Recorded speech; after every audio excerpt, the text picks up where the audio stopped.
What's up mga kapatid? Welcome back to Teacher's Daily, and today's episode of the video, pag-uusapan natin yung latest na issue kay Tony G interviewing Ferdinand Bongbong Marcos Jr.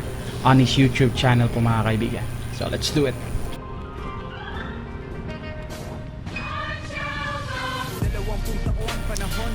Bago natin ibalangkas lahat ng katotohanan noong 1972 mga kaibigan, I'll just give you three outline ideas based on what I have saw in Tony G's YouTube channel po mga kapatid. So these are the things that I have observed, issues na maraming mga Pilipino nasasaktan talaga with the current scene we have just watched, and you know, this has shake society as of this moment po mga kapatid, kasi nobody wants to remember one of the worst situations in history, you know. Although we're not born yet at that time, we know there are archives providing us that this is not a good part of Filipino history mga kapatid. Number one issue po mga kapatid, you know, my problem with Ferdinand Bongbong Marcos is that he is trying to present his father, President Marcos, as a good father to their family and to the nation itself, which is, you know, very ironic to what is verbally and currently written about the history of 1972. You know, you cannot just present an idea.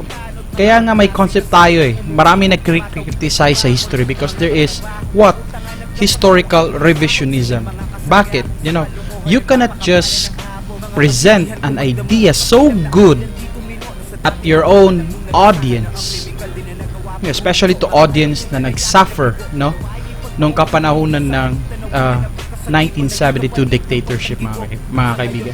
Well, technically, no, our former president actually ran a government under an autocratic government. By any definitions, any political definitions you want to earn that was actually a dictatorship, no? One man government. We call that in history many times, no? That's actually one man government. Now, with that issue on Tony G, my second problem with that is the line of questioning Tony G is presenting to Bongbong Marcos, no? You know, the line of questioning, I mean, napakaganda ng mga tanong. The result is that napakaganda rin ng sagot. Okay? Bakit po gwapo kayo? That's an example, no? Well, in fact, sinasabi na doon yung adjective na gwapo. Well, you present yourself na gwapo. Hindi naman pwede natin sabihin na, you know, that's the point over there, mga kaibigan. We cannot present the era of Marcos era as a good life to some, you know, majority of the Filipinos, kasi there are witnesses and testimonies of the suffering of the people. That's very insensitive to the part of Tony G, no? You know, Bongbong will never admit that there was a problem of the government of his father. That's an issue to the Filipino society today. You cannot just throw out questions to a person who was there, who enjoyed the privilege, the life of a prince under his father's kingship, mga kaibigan. That's the number one issue. Number two issue, mga kapatid, is, well, from what I have understood from Tony G's line of question, because the problem here is the line of questioning, mga kaibigan. Okay?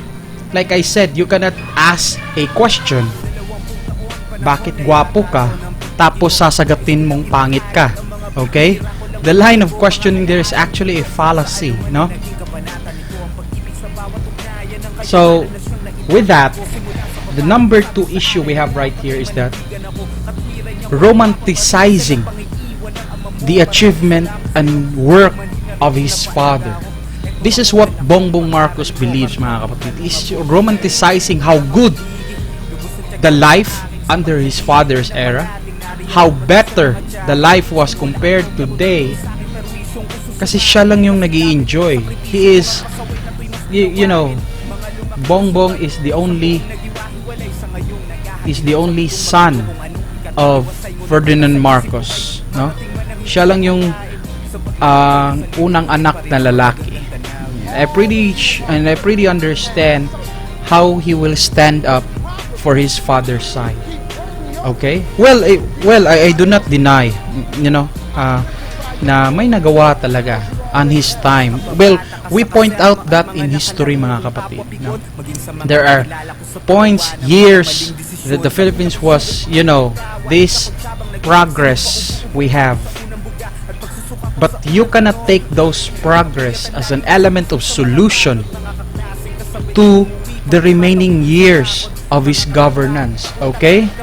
Hindi yan band-aid solution upang pagtakpan yung mga nagaganap nung kapanahunan yun.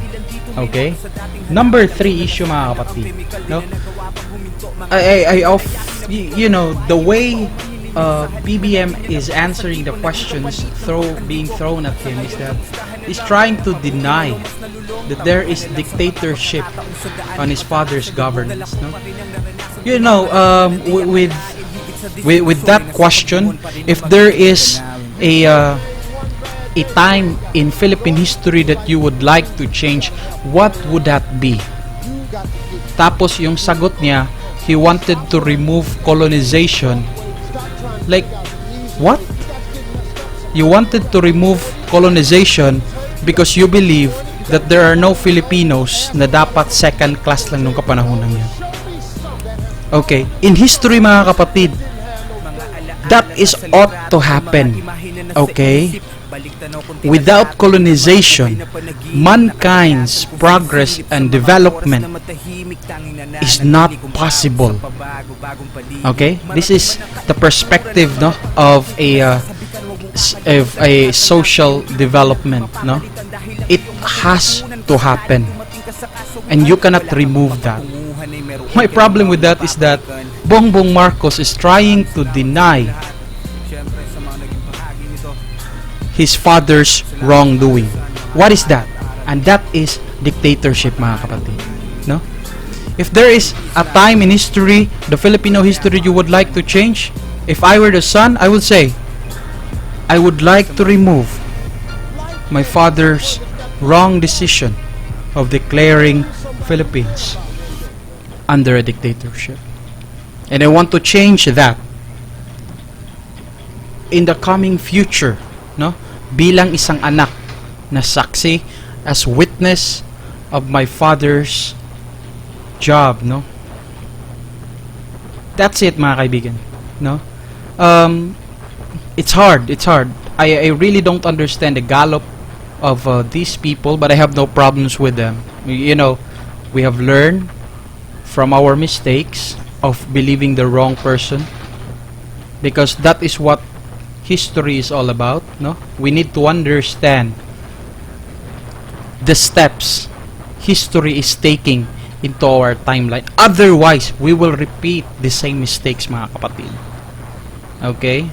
Napaka-importante kasi na we are learning from the mistakes of other people who are part and character of that history. If not, then there is a problem.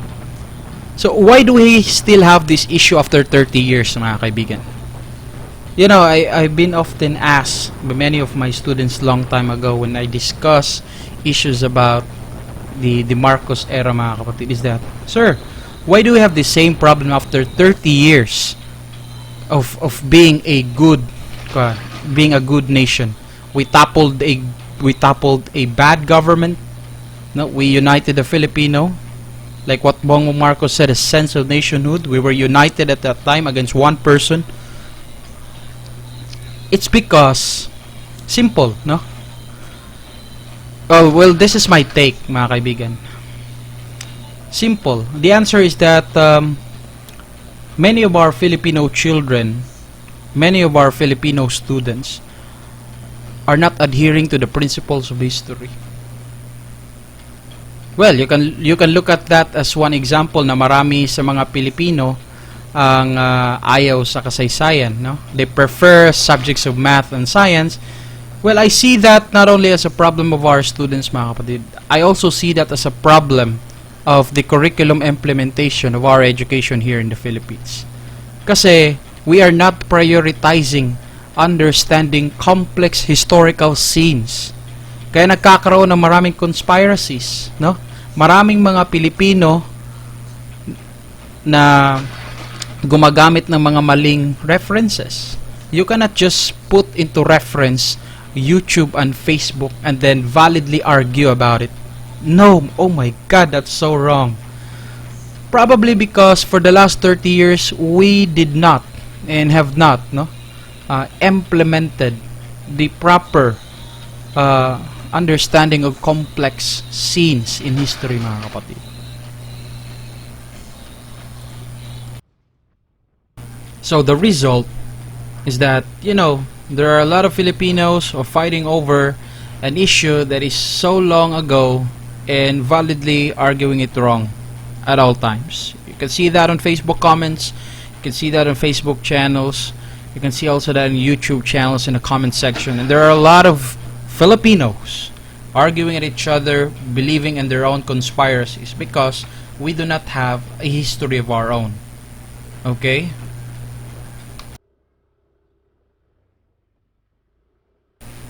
So my ultimate advice to young people and to those who are still in the process of understanding what true history is and the situation that have beset this nation for the last 30 years, mga kapatid, is that do not rely on YouTube testimonies and Facebook posts, mga kapatid, kasi it's not even reliable, no? I prefer you to believe on actual reading of archives that is presented to the public, because these are actually what is truly happening during that time, mga kapatid. If you want a person of interest, maybe you can look at the archives of the only living historian we have today, Ambet Ocampo, who is actually presenting it to the public by book, no? Kasi like I always said, that we cannot have that as a valid reason that we believe that the Marcos era was great because this is what Facebook says, because that is not, no. With regards to Tony G's interview with Bongbong Marcos, I do not find any problem with that. Tony G can have her freedom to talk about it. Bongbong Marcos is still a primary source that we can delve with in understanding the 1972 complex era of the Marcos era, mga kapatid. So with that, the only thing I see there is that the line of questioning does not fit the real talk that she was talking about. Kasi if she wanted to establish a broadcasting eyewitness documentary style of digging into history, maybe she can ask more how do we term that, more heavy questions on what really was happening at the time of the Marcos era. Kasi like I said, you cannot just present through questions to the person who was part of that. Well, I further believe that that the sin of the father is not the sin of the son. Well, I believe in that. Pero kanang if there is an idea of political maneuvering here, especially that you have a good channel, you have big followers, big following of people, then maybe you can balance the idea, no? It's good that we have that kind of interviews to people, but the only problem there is that our failure to balance what good questions are and what good answers are, what bad questions are and what bad answers are. Alright, this is Teacher's Daily, mga kapatid. Thank you so much for listening, for the 10% of the population who are here watching over this channel. Thank you and God bless.